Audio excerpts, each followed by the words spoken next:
countdown for blast off. X minus 5, 4, 3, 2, X minus 1, fire.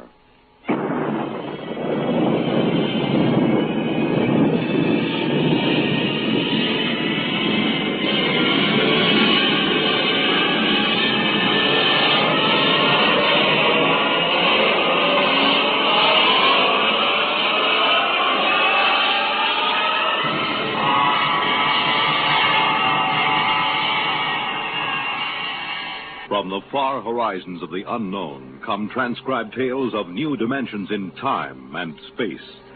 These are stories of the future, adventures in which you'll live in a million, could be years, on 1,000 maybe worlds. The National Broadcasting Company presents X minus 1.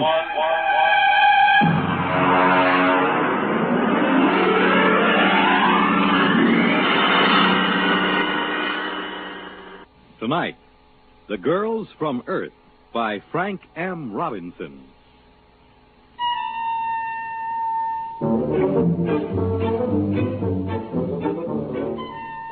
Mike McDonald is the name.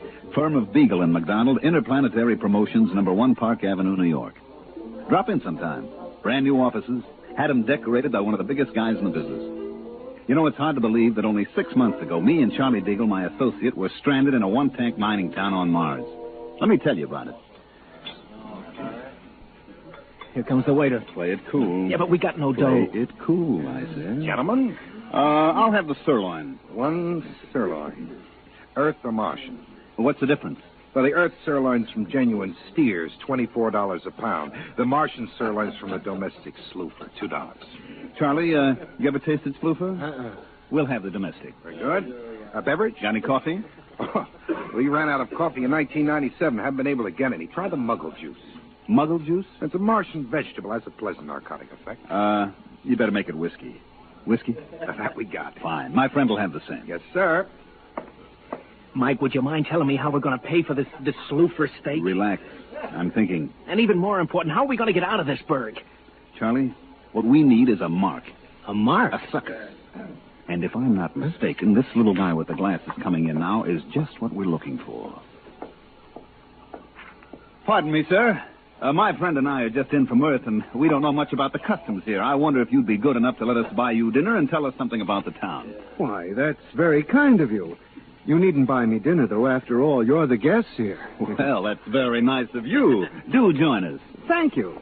My name is Henry Mortensen. I'm geologist for the Interplanetary Mining Company. Mike McDonald and my friend Charlie Beagle. How do you do? A pleasure. You say you're just in from Earth? Yes, that's right. Charlie and I are interested in uranium. Just sort of snooping around to see if there's a decent investment up here. Oh, I see. You'll forgive me. It's not much of a town, really. No, I don't suppose it is. After all, you take 20,000 men and plunk them down in the desert like this, and you can't expect much. 20,000 men. No tomatoes? Sir? Tomatoes. Girls. Girls. Oh, I'd almost forgotten what the word meant. No, you see, the Colonization Board hasn't been very successful in persuading Earth women to migrate here.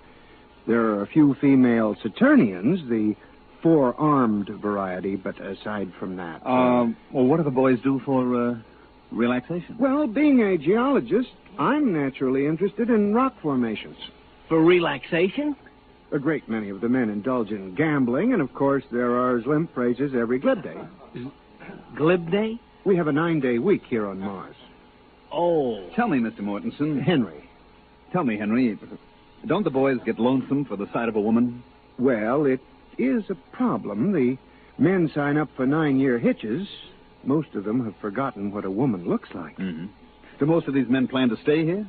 I suppose if they had families, they might. The pay is good, and I suspect most of them had their reasons for leaving Earth. I see. Well, how about yourself? Suppose you found the right woman, which in this case would be just about any woman. Oh, I'm very particular. Oh, I mean any woman who met your rigid specifications. Would you stay? You mean get married? Yeah, that's the bit. Well, Well, of course, it's out of the question. No woman has ever showed the slightest interest in me. Well, suppose one agreed to marry you in advance, and she met all your specifications. Well, I've always wanted a family. Yes, I suppose I'd marry. That's very admirable. Very, very admirable. Here's the waiter with our dinner. Slooper steak, gentlemen. Good luck with it.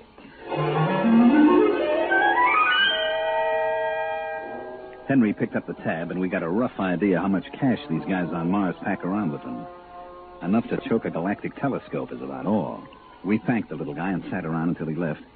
Then I went to work. Okay, what do we do now? Charlie, we get to work. What work?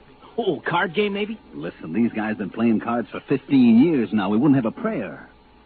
I got an idea. So give. You still got that Earth magazine, the one with the Hollywood starlet on the cover? Yeah, in my suitcase. Good, I want it. What for? To make our poster advertisement. That's what's for. Poster? Look, Charlie, just picture this. A big poster with that starlet on it, twice as big as life. And underneath, this slogan. I'm coming from Earth to you. Huh? Then down in the corner, just this little notice. Applications will be accepted at Beagle and McDonald Agency. Well, it's great. But what is it? What is it? Just the most colossal promotion scheme ever devised by man, that's all. But what are you promoting? The easiest thing in the world to promote. And the hardest. Marriage. Marriage? Look at it this way, Charlie boy. Here on Mars, we have 20,000 strong Earthmen with but a single thought. Dames. Exactly. And on Earth, we have 20 million single dames with but a thought. Husbands. So? Oh, how you going to do it? All right, now we get this poster made. We put it up. We take applications. $100 a head plus the cost of transportation. We get the $100. Then we leave. But first we deliver the girl. Oh, it's a natural. A natural. Charlie, it's colossal. What's 20,000 times 100? $2 million. Wow, that's our profit. Wait a minute. What? How are we going to line up 20,000 girls and convince them to come up to this desert? I'm working on that. Come on, we got to find a printer to make our poster. What do we use for dough? You huck your watch. Come on, let's go.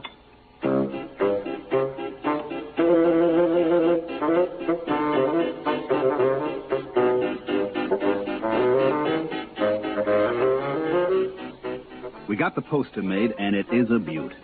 The artist threw in some extra fullness in the lips and stuck a glass of champagne in one hand. The next step was to rent a little field tent right outside the mining camp. We stuck the poster in front of it and waited for the guys to get through work.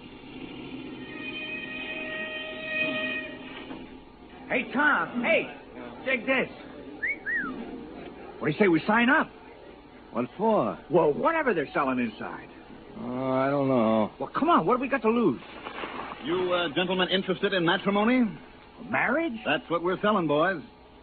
To her, or anybody your heart desires. Just step inside, fill out the specification chart, pay your fee, and we deliver. On the level? On the level. Well, what do you say, Tom? It's worth a gamble. Right this way, gentlemen. Mr. Beagle will take care of you. No sooner said than done, gentlemen. Step right this way and live.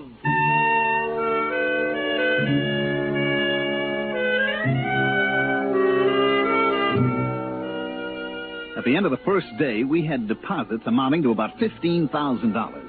By the third day, we had to beat them off with clubs. Everybody had a dream girl, and we were guaranteeing delivery. 40,000, 50,000, 60,000 bucks. Oh, Mike, what do you say we skip out on the first space free? What are you, nuts? There's another million coming here, and my name isn't Mike McDonald. Oh, yeah, incidentally. Yeah. Have you figured out a way to deliver on this swindle? Naturally. You have? Of course. Oh. We just go down to Earth and put up a different poster. Guaranteed husbands. Every one of them an Adonis. What happens when they arrive? We get lynched? Look, while these ladies are en route to Mars, you and me are en route to Earth. Get it? Yeah.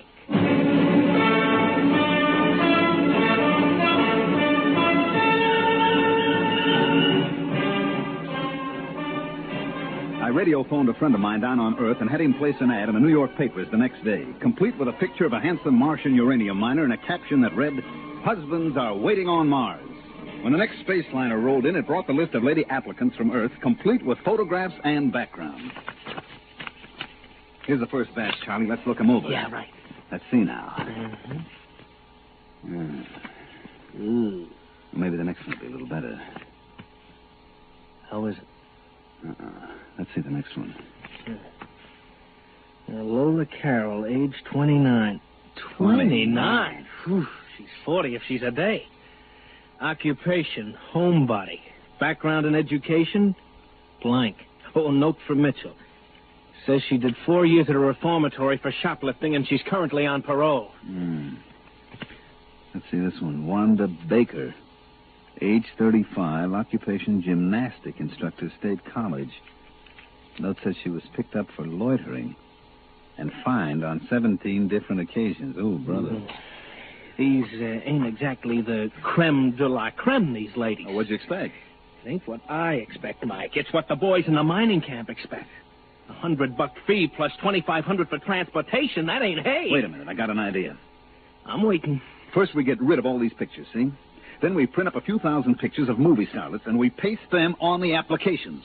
We make a few changes in the statistics, such as age and so on, and we're back in business. You know, Mike, I used to think you were about as crooked as a one-armed bandit, but I don't think it anymore. I know it.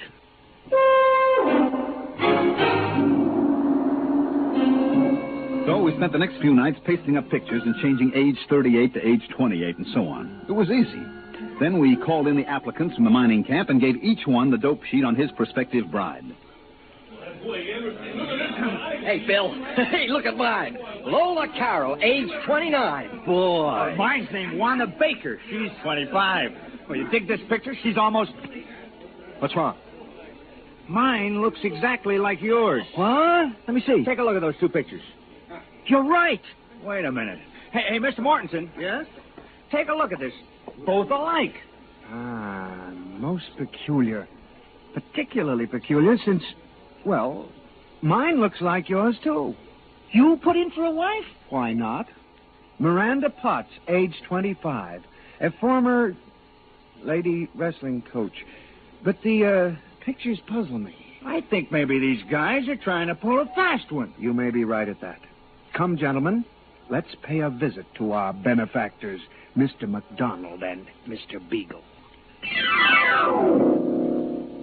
At the precise moment that Henry Mortensen and his two aggressive companions decided to drop in on myself and Charlie Beagle, we were in the process of tying our money into small bundles and placing it in suitcases, which also contained our clothes and tickets for the next rocket to Earth. It was very embarrassing. Oh, yes, gentlemen? We would like a word with you, Mr. McDonald. Well, Mr. Beagle and I are a little busy. I'm afraid it'll have to wait. Oh, what seems to be the problem? Just the three of us have the picture of the same girl clipped to our applications. Really? Well, let's have a look. Right here. Well, what do you know? Charlie, take a look. Huh? You imbecile, you didn't check for duplicates. Well, now I think maybe I have an explanation, boys. Go on. And none of you has been on Earth for some years now, is that right? That's true. Well, you know how styles take hold on Earth. One year every woman's curly and blonde. Next year it's straight and brunette. Well, the same thing has happened with cosmetics, makeup, and so on. Now, gentlemen, when I was on Earth last month, every woman in New York was trying to look like a certain movie actress. It got so men couldn't tell their own wives apart. That isn't very convincing, Mr. McDonald. Look, boys, obviously there was some mix-up at the Earth Agency. They got the wrong pictures pasted up or something, but I'm sure it'll all straighten itself out. Now, if you don't mind, Mr. Beagle and I have to finish packing. We mind. You do? You do. Uh-huh. Tom, you take that money in those suitcases and lock them up over the company office. Now, boys, just a minute. That's stealing, boys. It's considered dishonest. We ain't stealing. We're just keeping the stuff in escrow, you might say. Till when? Till the rocket ships get here with the girls. If these dames are as gorgeous as you tell us they are, you'll get every penny of your dough. Suppose they ain't quite gorgeous. And you and your friend here are going to suddenly find yourselves unable to carry on as living humans. You fetch my meaning? I fetch.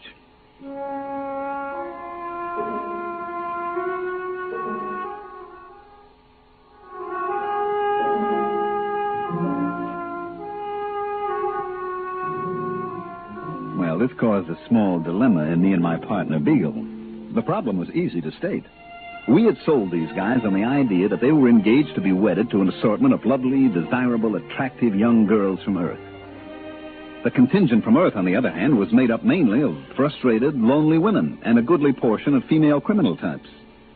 The problem was how to convince these boys that they were not getting cheated. That's enough, Charlie. Now, the problem is how to convince everybody that he ain't getting cheated, right?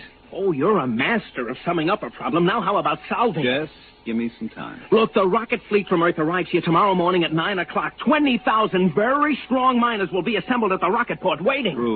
True. So? Pour me a little more of that muggle juice. No.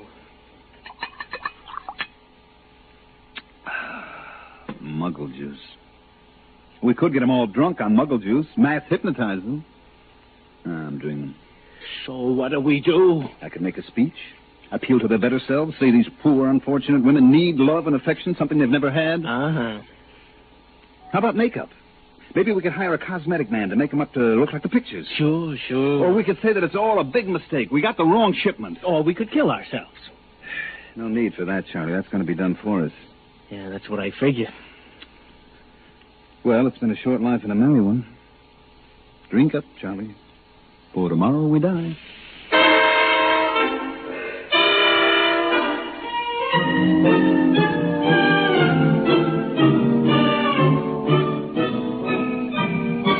The next morning, the miners came in from all parts of the desert to assemble at the spaceport. It was quite a sight. They'd all shaved and spruced up for the occasion, and some of them looked downright handsome. And every one of them had a package wrapped with ribbon for his prospective bride.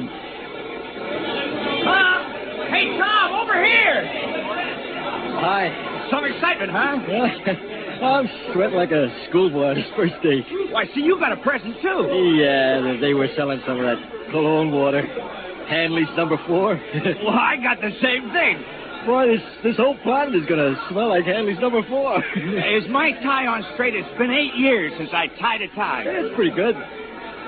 Boy, everybody's nervous as a cat. You know, I took a look at myself in the mirror this morning. It was quite an experience. I just stood there looking. And then I said to myself, Bill, you're a slob. You couldn't get a girl on Earth. And if you're lucky, maybe the one who's coming today won't go back on the first ship. I was thinking the same thing. You suppose they'll be as glamorous as those 2 crooks told us? You know what? I hope not. I just wouldn't feel right bringing a real cultured, glamorous creature to that tar paper shack over near mine number 6. I was thinking the same thing. There's Mortensen. Boy, he looks like he's going to the radiation chamber. Good morning, gentlemen. Hi. Well, it shouldn't be long now. Hey, we ought to sight the first ship any minute. The fellow down at number 3 mine was trying to get out of it. He was so sure his girl'd be disappointed. Well, maybe they won't expect so much. Oh, here he comes! Here he comes! Attention, all men waiting to receive wives. The Earth-Mars convoy, Operation Big Date, is approaching the landing area. Please stand behind the fire screen until the ships are all landed. And good luck.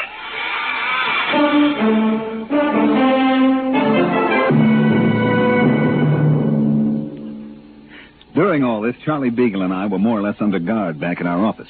I say more or less because there were 6 miners with loaded guns sitting practically on top of us. In the distance, we could hear the rockets come blasting in for a landing. And then everything got very quiet. And we knew the girls were coming off the ships. What do you suppose is happening? Well, it's pretty quiet, Charlie. I guess the girls are coming off. Yeah, I don't hear no sounds of rejoicing. Now, just take it easy.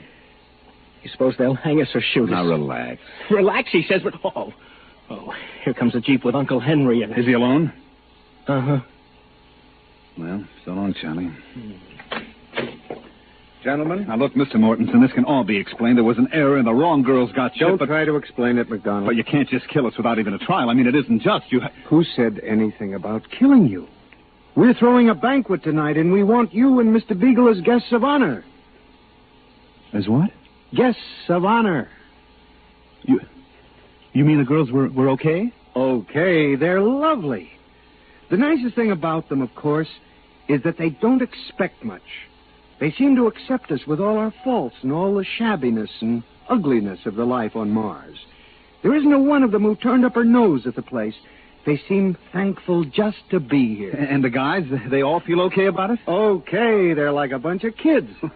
There isn't a one of them who wasn't scared breathless that he'd have some sophisticated glamour girl on his hands. No, sir. These are down-to-earth women who had it tough on Earth, and they figure to find some happiness here if it's humanly possible. Yeah, but how did the boys like the way they shape up? Charlie, I mean, there might be some that seemed a little older than the applications. You know how clerical errors can be made. Well, gentlemen, when you've been living on Mars for 15 years without having seen even a single Earth woman, you kind of lose the standards that Hollywood sets for us. As far as I and the other men are concerned, they're gorgeous.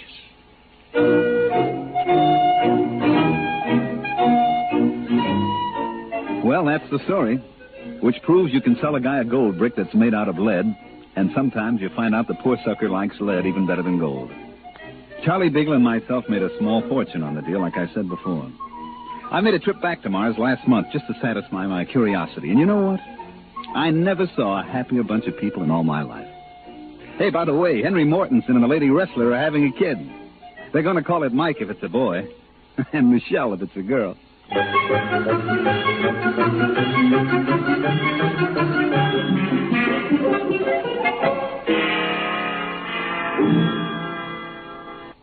Tonight, X-1 has brought you The Girls from Earth, written by Frank M. Robinson and adapted for radio by George Lefferts.